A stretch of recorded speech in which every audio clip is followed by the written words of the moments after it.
Ikaw. Yes, ikaw. Isa ka ba sa kanila? Kung isa ka sa kanila, pes, para sa'yo to kapatid.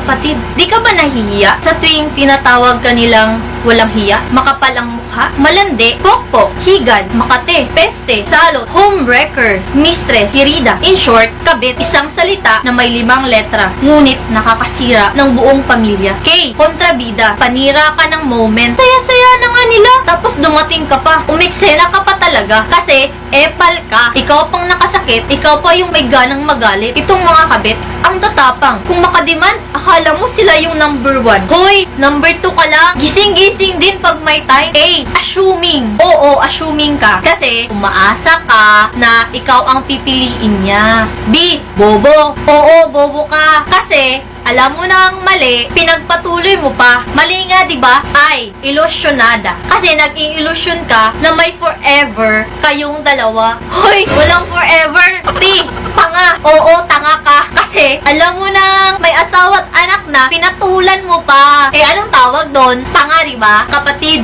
wala ka na bang ibang nakita? Kundi siya? Ha? Lingon-lingon din pag may time. Tingin sa kaliwa, kanan, o di kaya sa likuran. O kung wala ka namang makita, tingin ka doon sa taas. Baka bigyan ka pa niya ng tamang lalaki na hindi ka iiwan. Sige, ipagpalagay na lang nating pinagmukha kanyang tanga na sinabi niya wala siyang pamilya. Kasi parati niyo namang sinasabi na biktima lang ako dito, nagmahal lang ako, with payak-iyak pa yan ha. Pero te, ibang usapan na to. Alam mo na, di ba? Huling-huli mo na. E ba't pinagpatuloy mo pa ang pag-iibigan yung dalawa? Kasi nga, tanga ka.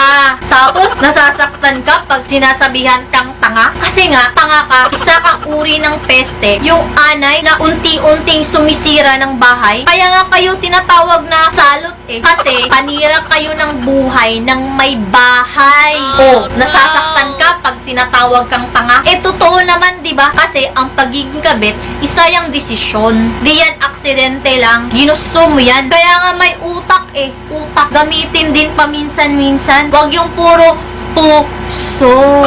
Naniniwala kang nagsasama lang sila dahil sa mga bata? Ito naman oh. Tanga! Bumenta na yan. Binili mo pa. Ang landi-landi mo talaga. Hindi porke niloloko niya, asawa niya, at sinabing di ka kayang mawala sa buhay niya, eh naniwala ka. Kinonsinti mo naman. Alam mo kapatid, kapag nasasanay ka sa mali dahil kabit ka, uulit-ulitin mo lang yan at paulit-ulit ka ring masasaktan. Remember, number 2 is the first loser. Kasi siya binabalikan, ikaw iniiwan. Oh no!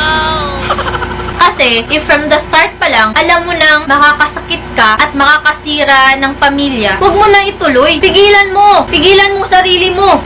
Iwas na! Kasi di ka naman liligaya ng totoong ligaya knowing na may pamilyang nagdudusa. Alam mo, ito para matauhan ka. Ang lalaki, gagawin ang lahat ng kabaitan para lang makalibre. Eh, ngayon, dumating ka, libreng-libre kang malandi ka, kaya sasawan ka na lang habang buhay. Gusto mo yun? Alam mo kapatid, sa pagiging kabit, you lose your dignity. Pagkatao, respeto sa sarili, respeto. Di ka nahihiya, kababae mong tao, nananagasa ka ng kapwa mo babae, kasi ang katinong babae, di pumapatol sa pamilyadong lalaki.